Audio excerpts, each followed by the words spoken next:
الخير عن ذكر ربي حتى توارت بالحجاب ردوها علي فطفق مسحا بالسوق والأعناق. اور ہم نے داؤد کو سلیمان عطا فرمایا جو بڑا اچھا بندہ تھا اور بے حد رجوع کرنے والا تھا. جب ان کے سامنے شام کے وقت تیز روح خاصے کے گھوڑے پیش کیے گئے تو کہنے لگے میں نے ان گھوڑوں پر اپنے پروردگار کی یاد کو ترجیح دی یہاں تک کہ آفتاب غروب ہو گیا. ان گھوڑوں کو دوبارہ میرے سامنے لاؤ. پھر تو ان کی پنڈلیوں اور گردنوں پر ہاتھ پھیرنے لگے. گھوڑے 20,000 سے زائد تھے. گھوڑوں کے معائنے میں ان کا روزمرہ کا ذکر رہ گیا.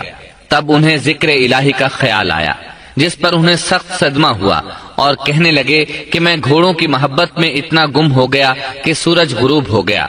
تو ان گھوڑوں کو دوڑایا کہ وہ نظروں سے اوجھل ہو گئے. پھر انہیں دوبارہ طلب کیا اور پیار محبت سے ان کی پنڈلیوں اور گردنوں پر ہاتھ پھیرنا شروع کر دیا.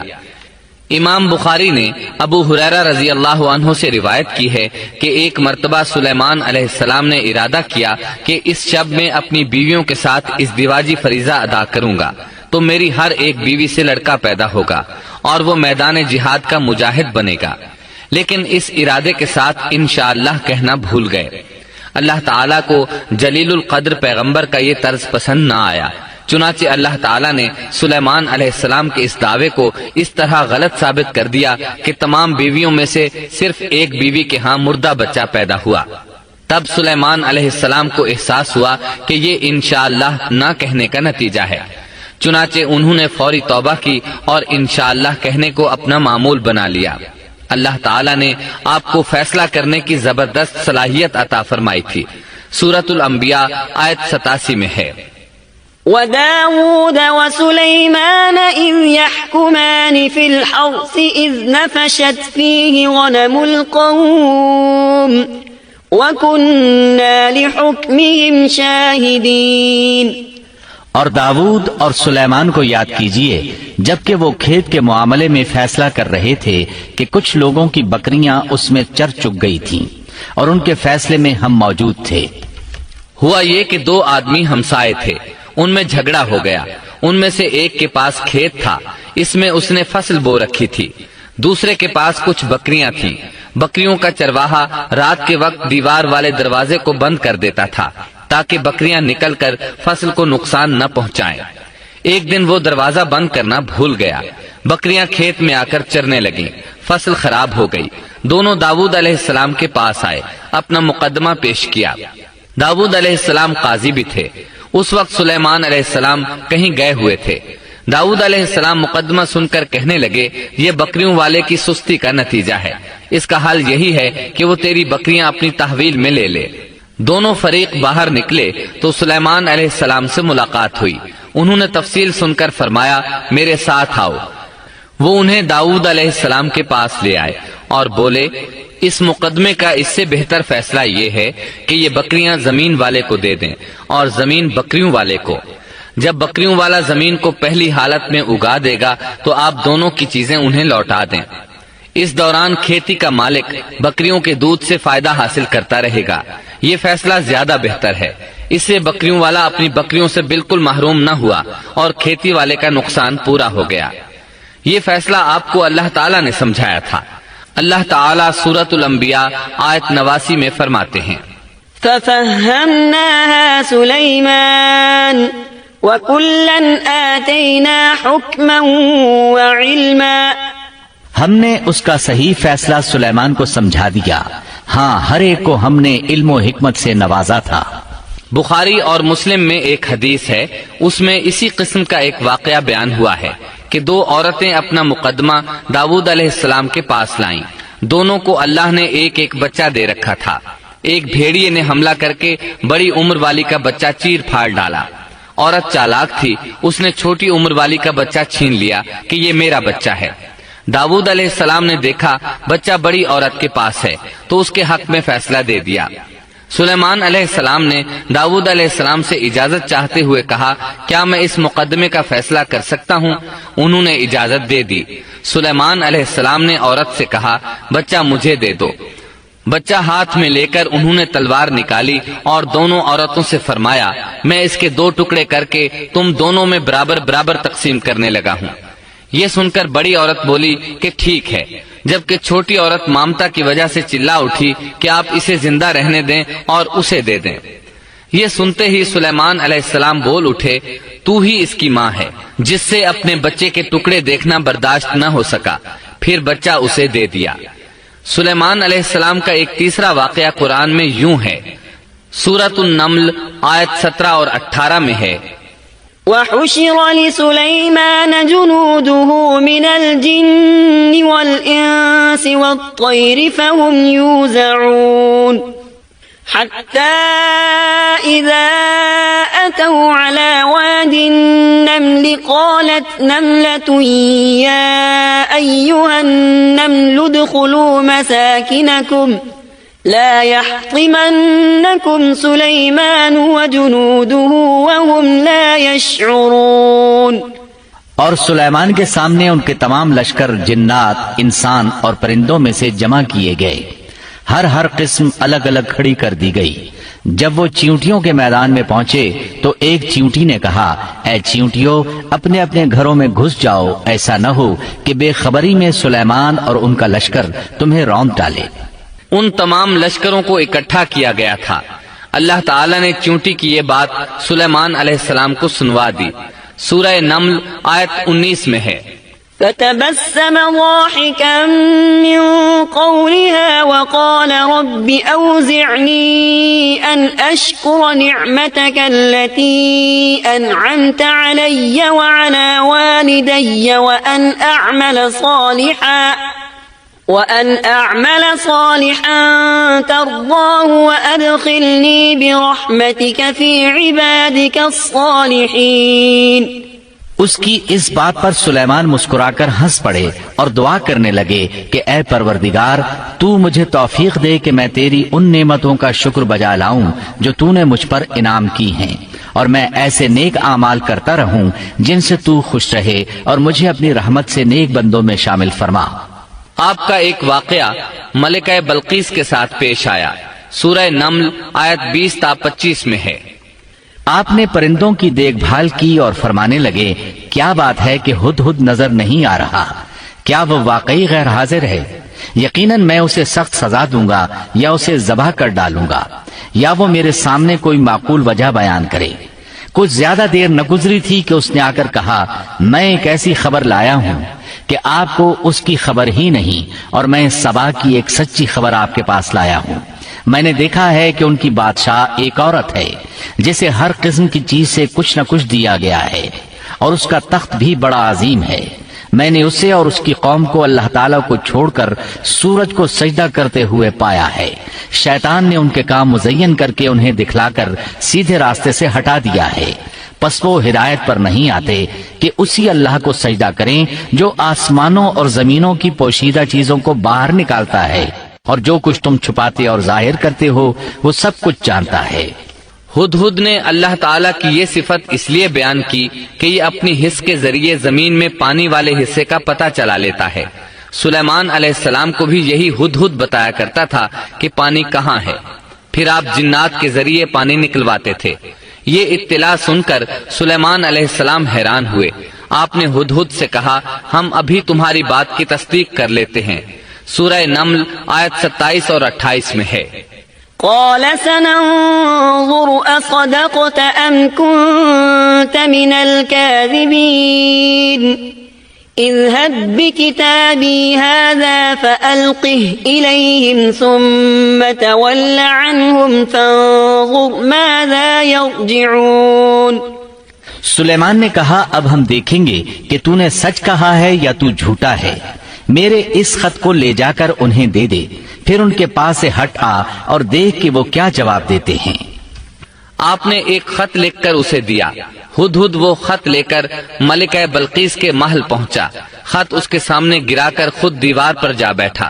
خط دیکھ کر ملکہ بلقیس نے کہا قالت يا أيها الملأ إني ألقي إلي كتاب كريم إنه من سليمان وإنه بسم الله الرحمن الرحيم ألا تعلوا علي وأتوني مسلمين قالت يا أيها الملأ أفتوني في أمري ما كنت قاطعة أمرا حتى تشهدون قالوا نحن أولو قوة وأولو بأس شديد والأمر إليك فانظري ماذا تأمرين قالت إن الملوك إذا دخلوا قرية أفسدوها وجعلوا أعزة أهلها أذلة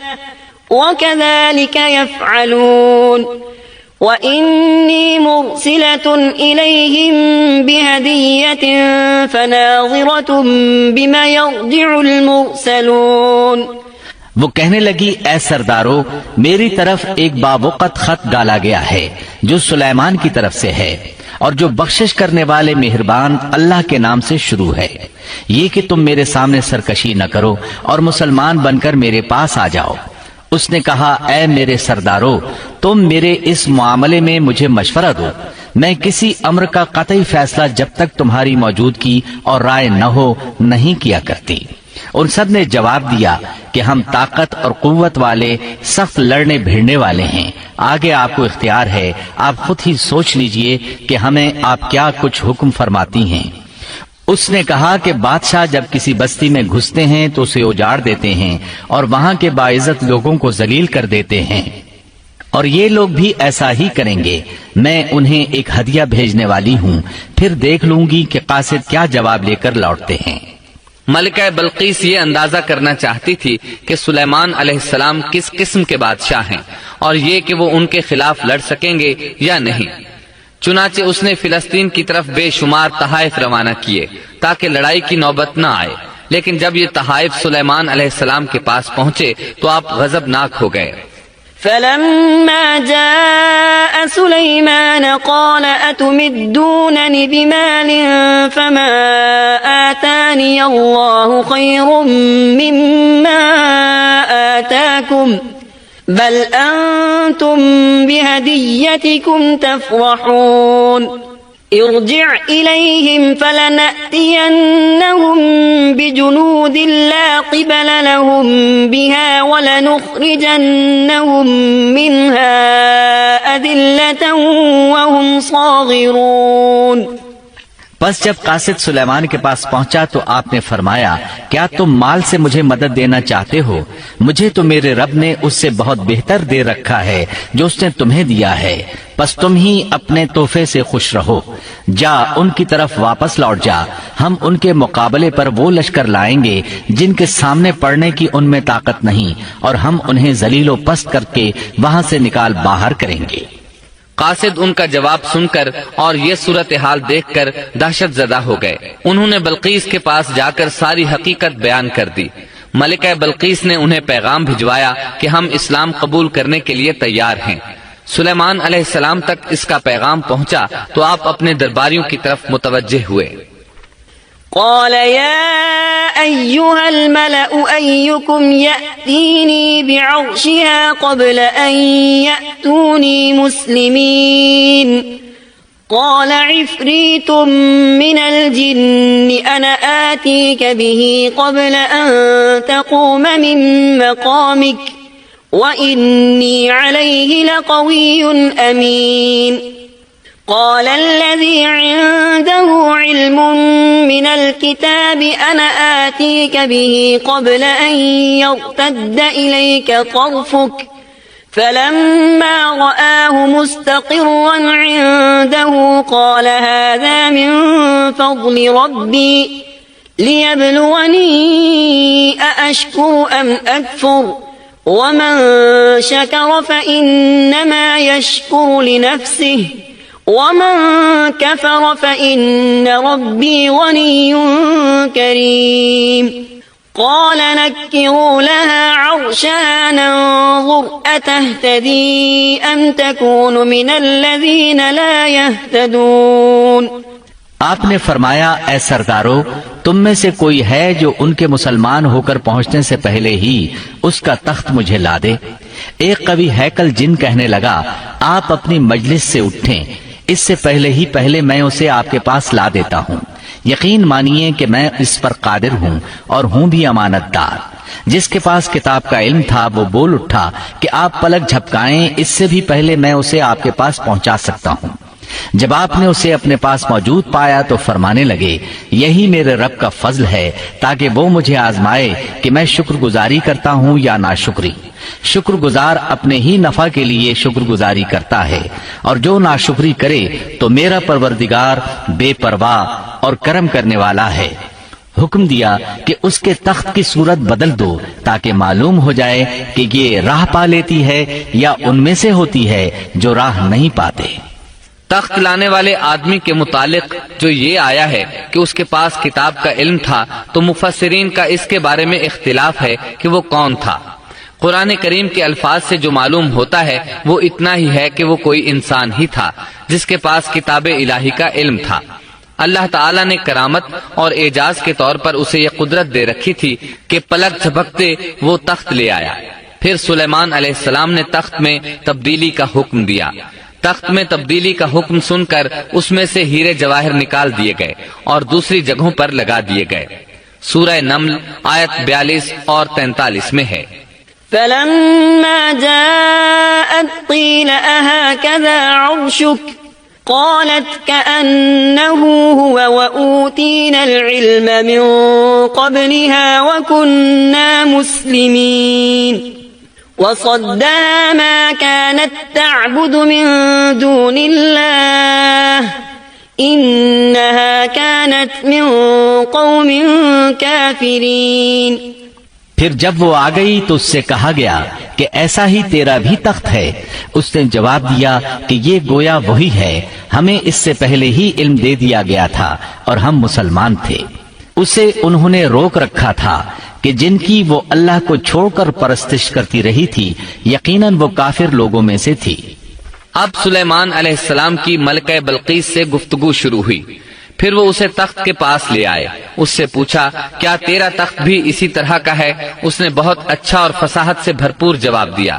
اس نے نہ تو یہ کہا کہ ہاں، کیونکہ وہ تو اپنا تخت پیچھے سبا کے علاقے میں چھوڑ آئی تھی، یہاں کیسے آ سکتا تھا، نہ اس نے یہ کہا کہ نہ، کیونکہ یہ وہی محسوس ہو رہا تھا۔ البتہ اس میں قدر تبدیلی محسوس ہو رہی تھی۔ اس نے عجیب جملے میں جواب دیا کہ یہ وہی لگتا ہے۔ سلیمان علیہ السلام یہ جواب سن کر حیران ہوئے۔ اب آپ نے اسے اپنی سلطنت کا غلبہ دکھانے کے لیے ایسا منظر دکھایا جو کسی بشر نے آج تک نہیں دیکھا۔ چنانچہ آپ اسے ایک محل میں لے گئے۔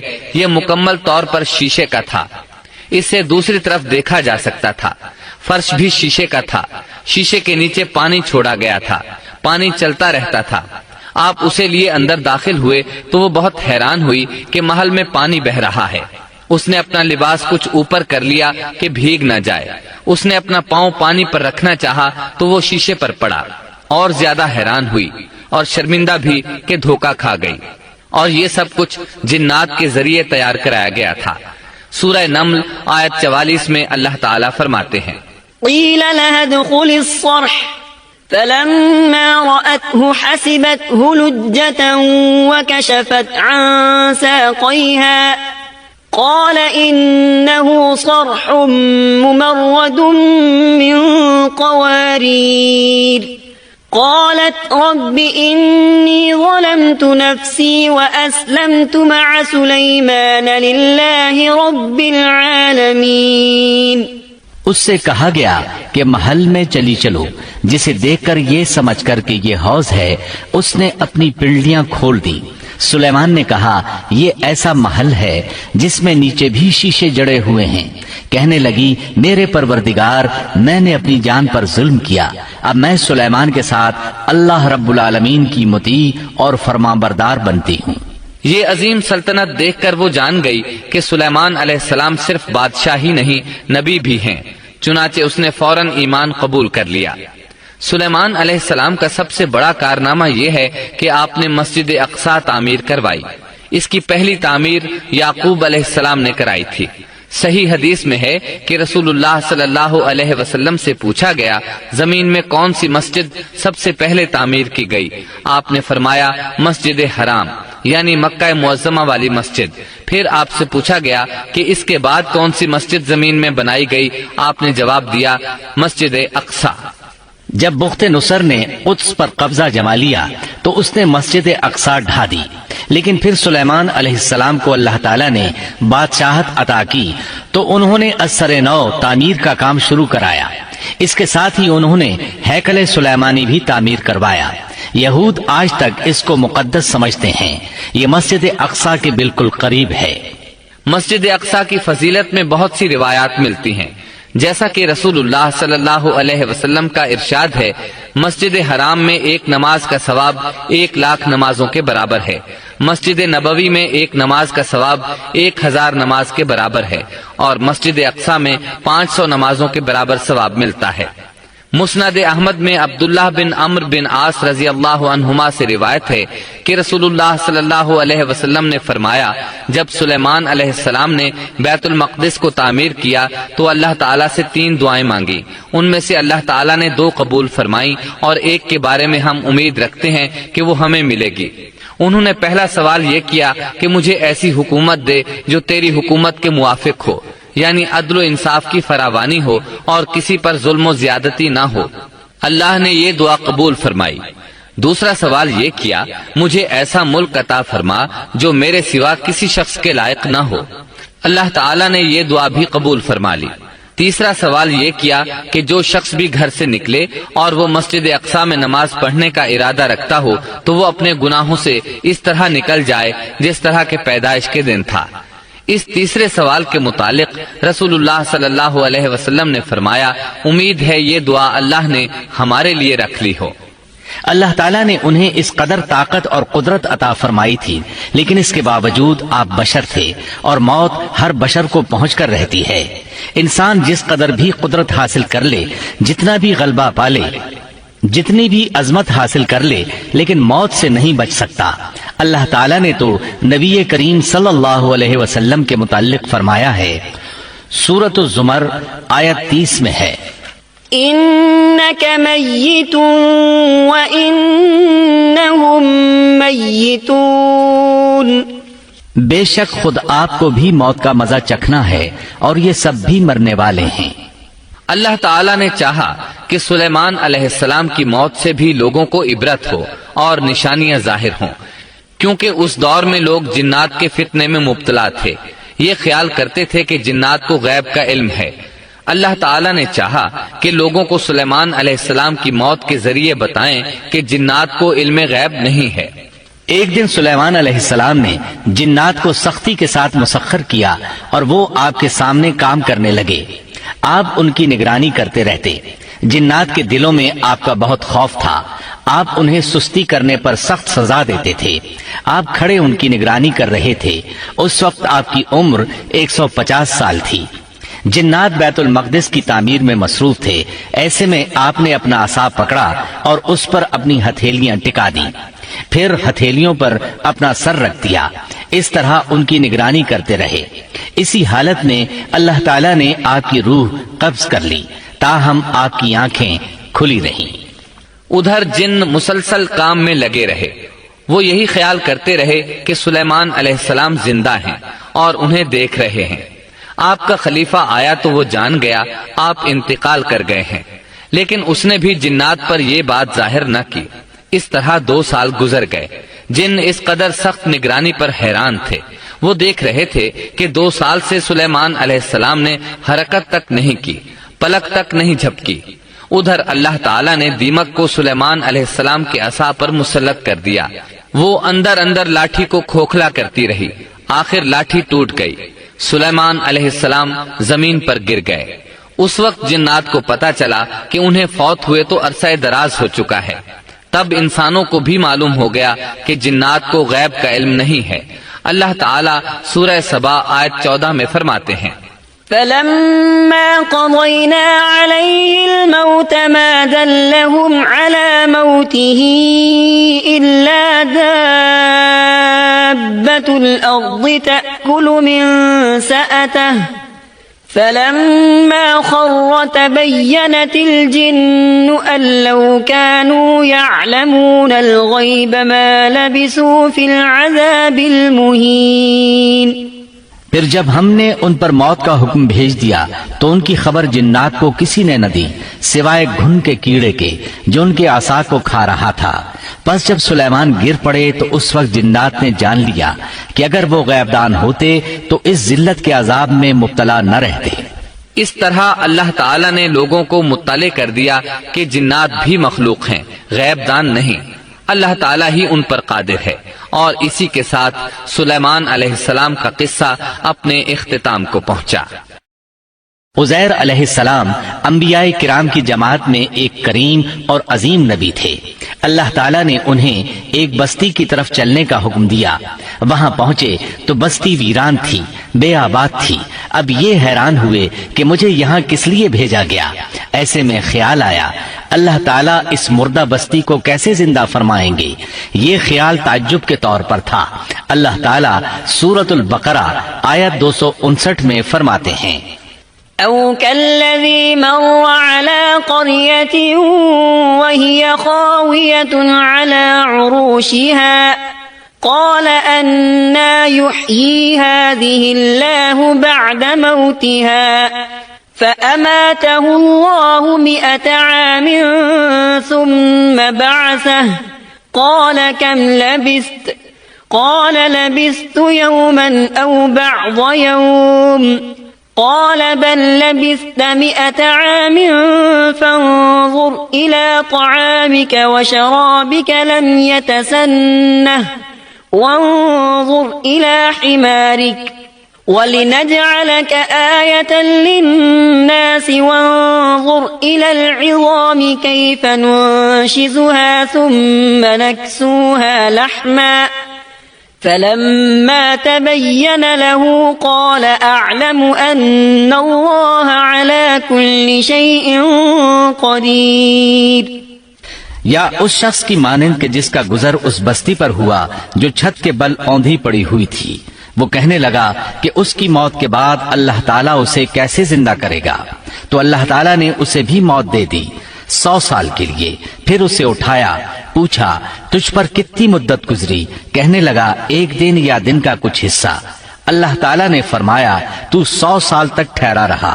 پھر اب تو اپنے کھانے پینے کو دیکھ کہ یہ بالکل خراب نہیں ہوا، اور اپنے گدھے کو بھی دیکھ، ہم تجھے لوگوں کے لیے ایک نشانی بنا رہے ہیں. تو دیکھ کہ ہم ہڈیوں کو کس طرح جوڑتے ہیں، پھر ان پر گوشت چڑھاتے ہیں. جب یہ سب ظاہر ہو چکا تو کہنے لگا میں جانتا ہوں اللہ تعالیٰ ہر چیز پر قادر ہے. اللہ تعالیٰ نے نیند کی حالت میں عزیر علیہ السلام کی روح قبض کی تھی. اس لیے انہوں نے جواب دیتے وقت سمجھا کہ شاید وہ سو رہے ہیں. انہیں یہ احساس بھی نہ ہوا کہ میں تو اتنا عرصہ مردہ رہا ہوں. جب وہ سوئے تھے تو صبح کا وقت تھا. جب دوبارہ زندگی ملی تو عصر کے وقت آنکھ کھلی. اسی لیے اللہ تعالیٰ کے سوال کے جواب میں انہوں نے کہا میں 1 دن یا دن کا کچھ حصہ سویا رہا ہوں گا. اللہ تعالیٰ نے فرمایا اپنے کھانے اور گدھے کو دیکھو. کھانا بہت جلد خراب ہو جاتا ہے لیکن 100 سال گزرنے پر بھی کھانا بالکل تازہ تھا، جبکہ آپ کے گدھے کی ہڈیاں بکھری پڑی تھیں. اچانک ان کے سامنے دیکھتے ہی دیکھتے ہڈیاں حرکت کرنے لگیں، پھر جڑنے لگیں. گدھے کا ڈھانچہ تیار ہو گیا تو اس پر گوشت چڑھنے لگا. اس طرح گدھا زندہ ہو گیا اور آواز دینے لگا. یہ دیکھ کر عزیر علیہ السلام پکار اٹھے واقعی میرا پروردگار ہر چیز پر قادر ہے. ان کی اس عارضی موت کے دوران وہ بستی آباد ہو چکی تھی. عزیر علیہ السلام نے ان سے پوچھا کیا تم لوگ عزیر کو جانتے ہو؟ انہوں نے کہا جی ہاں، انہیں فوت ہوئے 100 سال سے زائد عرصہ بیت چکا ہے. تب عزیر علیہ السلام نے انہیں بتایا میں ہی عزیر ہوں. انہیں یقین نہ آیا. وہ ایک بڑھیا کو لے آئے، اس کی عمر 120 سال تھی. انہوں نے اس سے عزیر علیہ السلام کے بارے میں پوچھا. اس نے عزیر علیہ السلام کی 10 نشانیاں بیان کی. وہ سامنے کھڑے عزیر علیہ السلام کو دیکھ رہے تھے. تب انہیں یقین آیا. عزیر علیہ السلام ان کے درمیان قیام پذیر رہے. آپ نے انہیں نئے سرے سے تورات کی تعلیم دی. وہ اس کو بھول چکے تھے. بستی والے ان سے بہت متاثر ہو گئے، ان کی تعظیم کرنے لگے. اس عظیم معجزے کی وجہ سے رفتہ رفتہ وہ انہیں اللہ کا بیٹا تصور کرنے لگے۔ اللہ تعالیٰ سورہ توبہ آیت 30 میں فرماتے ہیں،